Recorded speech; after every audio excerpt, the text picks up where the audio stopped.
let's talk about... Let's fucking do this. Let's talk about Moon Knight. Okay. So, this is by far it's gonna get heavy. Well, I figure we start with Moon Knight first, then we get into Asylum and then we go into the Avengers. So, yeah, this is probably the best episode of the show. I remember when Ashley and I watched it on Wednesday morning, I didn't say anything yet, and she just goes, best episode yet. Like, because that was such... And you know what the best part about it? It was mostly Oscar Isaac acting with himself. Yeah. And that's fucking amazing. Yeah. I know you have a lot you want to say about it, but I think we should probably just talk about the episode as a whole first and then get there organically. Because there's some things I wanted to talk about in the episode. There's I read a couple of interviews with the actress who played Tawaret. The hippo? Yeah. I have no idea. Tawaret. But she was talking about that part. She was talking about the costuming and some other stuff, and she said it was really interesting because it was like her first major role.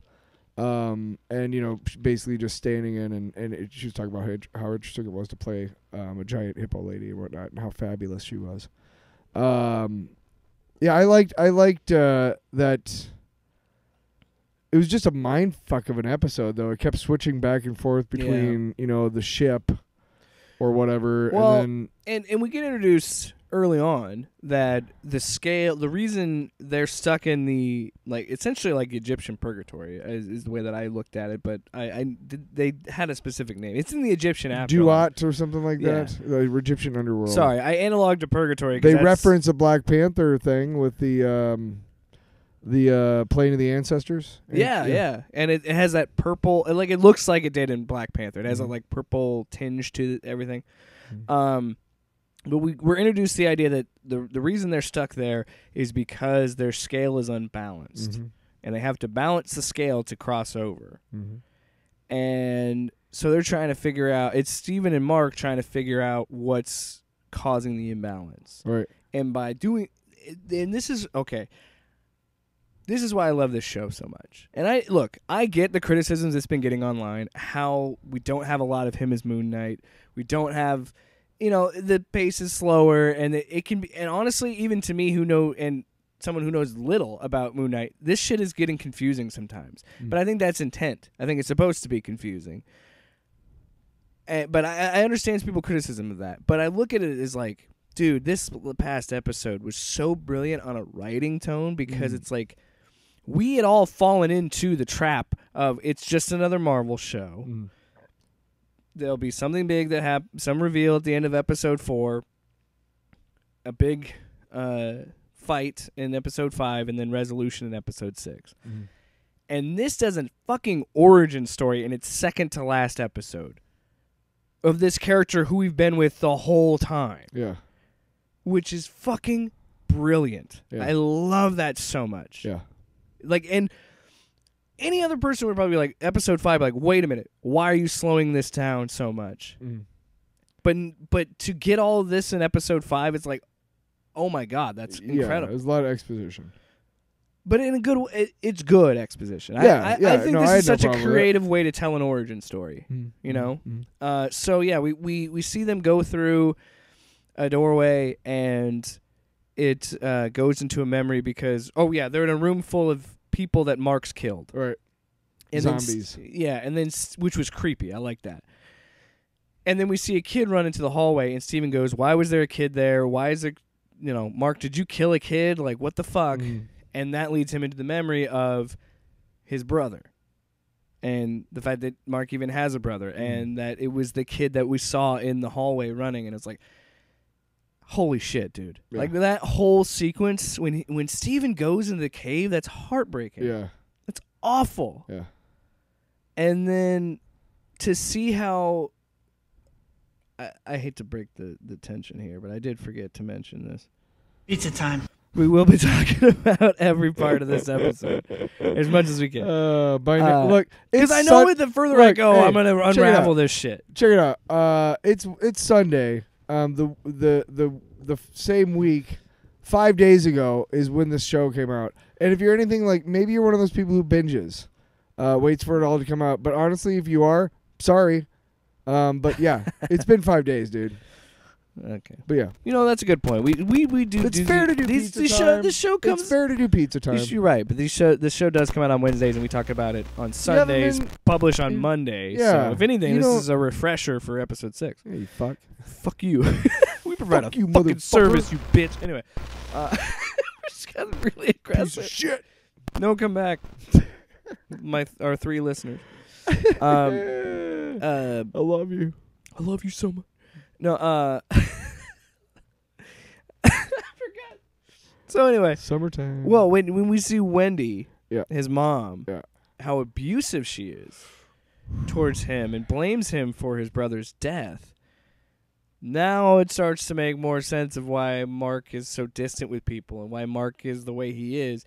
But the scene when he creates Steven, and it is revealed that Mark was always the dominant personality. Yeah. It is so sad. Yeah. To be like, this poor fucking kid had to make Steven to deal with his grief. Mm-hmm. And I'm tearing up talking about it because that's how sad it is. Mm-hmm. And then it's so weird because the episode ends with such a dour note. Yeah. Which I think is smart because I think it makes you want to root that much more for Mark. Mm-hmm. But then in between all this stuff, we keep cutting in with Ethan Hawke, trying to pull him out of it. Mm. And somebody pointed this out.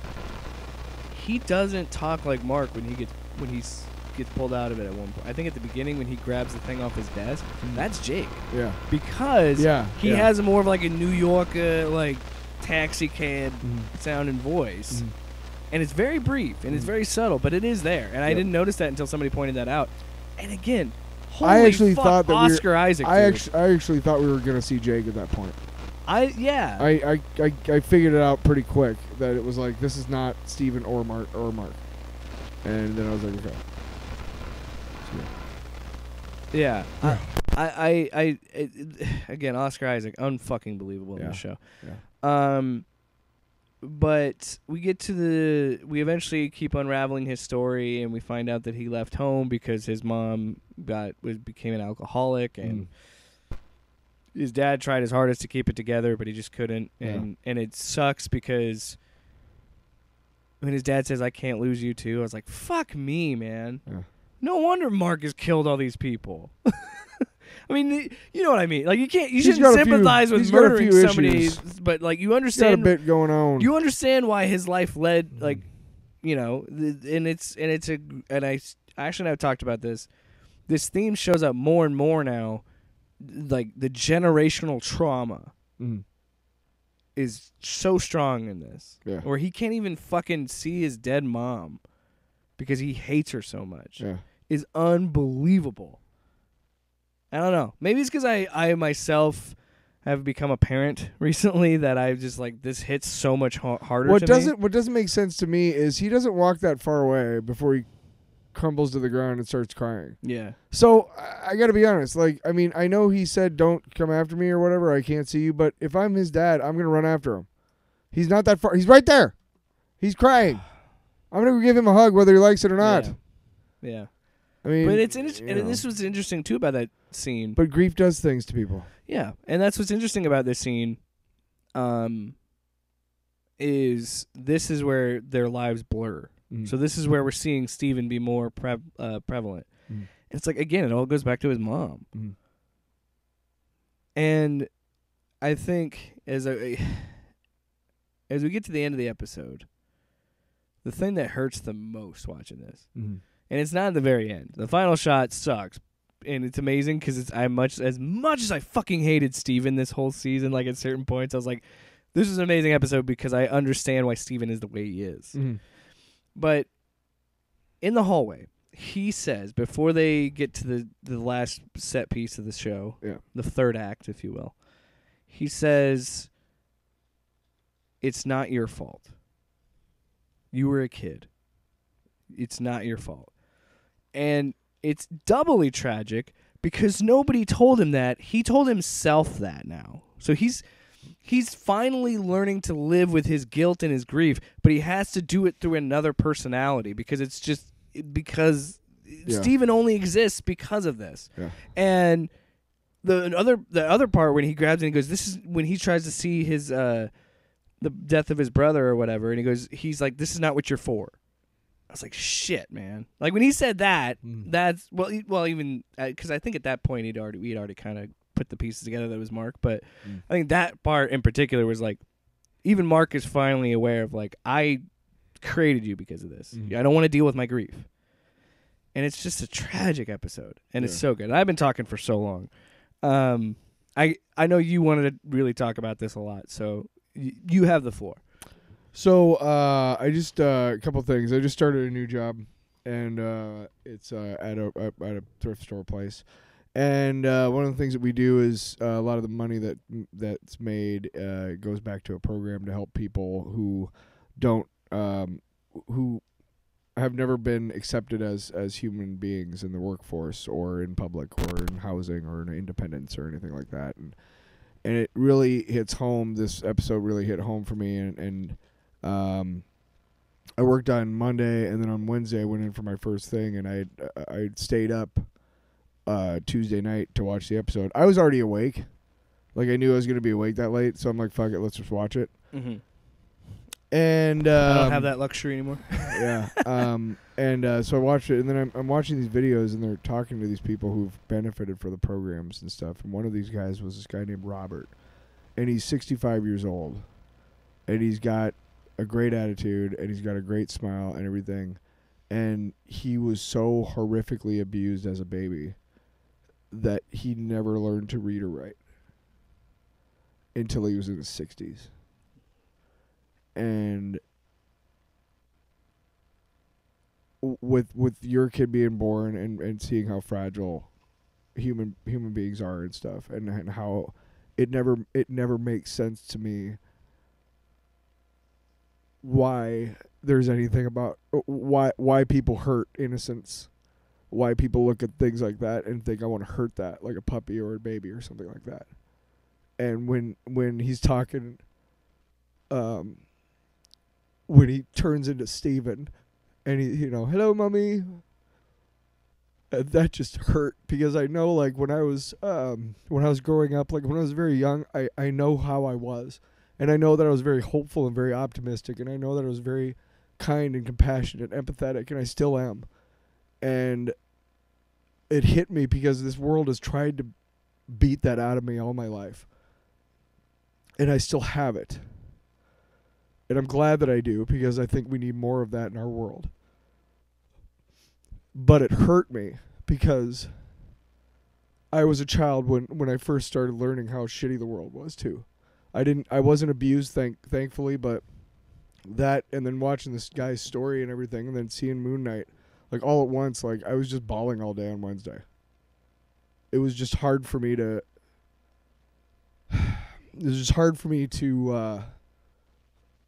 look at things the same way, I guess. I don't know. It was just really hard for me. It hit me really hard, the whole episode, and I just wanted to talk about that real quick and talk about how I really hope all of you, the three of you, I really hope you all get to a point where you understand that, like, empathy is not costly, but it can bring so many dividends to people. And just, I was walking down the aisle in Target the other day, and this older woman was walking towards me with a cart, and she was older, she kind of was bent over the cart, and she had kind of that, that old person face of like, I'm in pain and, God damn it, right? Yeah. And she happened to look at me, and I smiled at her. I saw her look at me, I smiled at her, and her face changed. It went from grumpy old puss to, hi, how are you? We didn't exchange words. I just smiled at her, and she smiled back at me. And for all I know, that's all she needed that day to get through the day. And how much did it cost me? Jack shit. Yeah. I'm trying to put more positivity in the world because of all the negativity that that was washing over me on Wednesday. I was just kind of like, I'm so blessed and thankful for what I have, but God damn it, like, you think about this stuff happening all the time, and it just fucking breaks your goddamn heart. Oh yeah, I mean, And And I'm glad that I've kept most of that in my yeah. life. But tying that back to that episode, you talk about how his mother, he didn't just lose his brother, he lost his mom. And she his was dad never really too. And his dad still loved him and tried his hardest to make it work, but it's just like and again, I like you're talking about, and I maybe and being a kid didn't make me soft. I was already a soft boy, but I think that having Lincoln recently has really changed my perspective on a lot of things. And you're right, it does make me think about how fragile life is, and again, just becoming a parent recently, I could never imagine something tragic happening to him and treating him the way that she did. And yeah, I mean, now again, different situation, whatever. But it clearly was two people didn't deal with their grief. Honestly, the whole family didn't deal with their grief. No. And I could never imagine doing that to a child. And I would never do that to a child. I would do my best not to project that on there, because whether you like it or not, I think as a parent, you're going to imprint some sort of I don't want to say trauma, but I'm going to like you will. In some, not necessarily trauma, but even if it is trauma, it would probably be death, is what my hope is. But I think that you imprint something onto your kids as some sort of things that you have to make sure you deal with before you can. Because I mean, they have their own autonomy, their own personalities, right? Mm. But you do imprint you obviously imprint your personality on them as well, because you raised them, right? Mm. And there's moments where I'm sitting and I'm like, oh, that's my dad. And so it just like, I would do everything in my power not to give him anything but love and compassion. Yeah. Because this is, like you talked about it, you just said it. Everybody that's experienced this world knows that it will beat you down. And the best thing that I can do is give love and compassion. Like you were like that, just, and you said that empathy is so human. Yes. Most animals can't share empathy. We fucking hoard our empathy. Why? Yeah. And it's so stupid. Yeah. And the moral of the story of that is it's just that I knew there had to be an explanation in the show for why he had DID. Mm. And I knew it was something traumatic. And this whole episode, I was thinking, and then I saw his brother, and I was like, "That's what triggers it." What? Like I knew right there, because it's always something extremely traumatic. Well, the acting, I mean, when he finally brings him into the room and everything, and you see Steven goes into the cave. Steven is it's at the towards the end when he finally brings him into the room to see what happened. Oh, in the room. Yeah. When he finally showed the creation of him, right? And so Steven's kind of trying to figure it out and everything, and Mark he's just kind of defeated, and he's kind of standing there in the corner just letting it happen because he said he would, and he's got that, and the way he acts is not just he acts embarrassed, he acts like he's ashamed. That he had to do this. I don't know. Just that he's ashamed that Steven has to see it, I guess. He didn't want Steven to know that he was not. Yeah. He did. I think he was embarrassed that he had been lying to Steven this whole time and not said that, like, Steven, you don't exist. I made you up. Right. And, like, and then you get to the end of the episode, and the only way that he could make, balance the Get scale to the field of gold. Was letting go of field of reeds. Letting go of Steven. He had to let Steven die to go, and it's like, God damn it, dude. And like it was good for him as a character, because that means that he finally forgave himself, and he finally accepted that he didn't kill his brother. Yeah. It's like, okay, so that's a good thing, but at the same time, it's like I joked with you in episode 3 and 4. I was like, I don't fucking care about Steven. Now I'm sitting here, like I didn't cry during the episode, but I definitely, welled up and had some tears when I saw the scale balance, because I was like, fuck me. Yeah. Yeah. Whoops. There you go. Yeah. So I am so glad that we've stuck with it and watched this whole season all the way through. I mean, we were going to anyway. Yeah. But it has gotten better. We're not a bunch of pussies like some people. I was a little bit let down by episode 4. But then this episode, holy shit. Like, it's... balls. I didn't expect that. You know, we talked about with Falcon and Winter Soldier, there was some times with the violence, I didn't expect it would go that far. Yeah. And they edited it like a bitch, and then they fixed it. But anyway, I didn't expect them to go this far in this show in terms of just the level of seriousness and something that we don't really see in the MCU. I mean, and we saw it in those Netflix shows, but this is the first time we've seen it in modern MCU. Yeah. And it's funny to say that because Daredevil ended like 4 years ago. But so it gives me hope that they're going to commit to making another season of Daredevil or something like that. Where, okay, we can still tell these adult stories. Still have a little bit of Marvel flair, but still tell these serious adult stories. Anybody who's logged into their account since they changed and brought over the Netflix shows, anybody who's logged into your account, you know you have to log in and create and decide whether you want to see that shit or not. So, great. Cool. I don't see why not. And I think that Moon Knight is a sign of them trying to do more adult-focused stories in the MCU. And look, dude, I think Doctor Strange is going to be fucking amazing. I can't wait to see that. Yeah. Even though they can't help but spoil shit. Did you see that? They released a new clip last week that showed a certain character, because if you haven't seen it, I won't spoil it for you. Was it Monica Rambeau? And no. Well, there was Captain Carter. Yeah, the Captain Carter. Why Marvel? Why the fuck would you share that tease? Why? So, because then, oh man, could you imagine the theater reaction when you see her shield and it's Captain Carter? Because I would be like, dude, they fucking did it. Those crazy bastards did it. They put her in it. Like, that would have been awesome.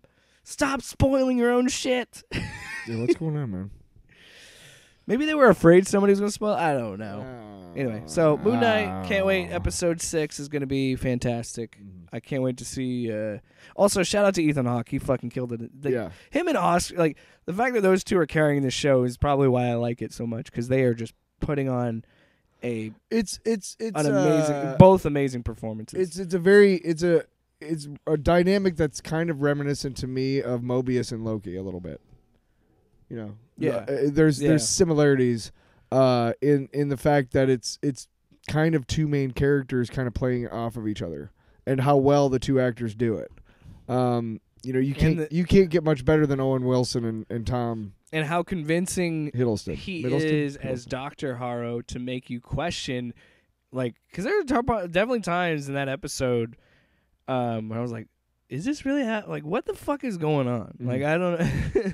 Yeah. And I think that's why I love it so much. And again, it goes to Ethan Hawke's believable performance.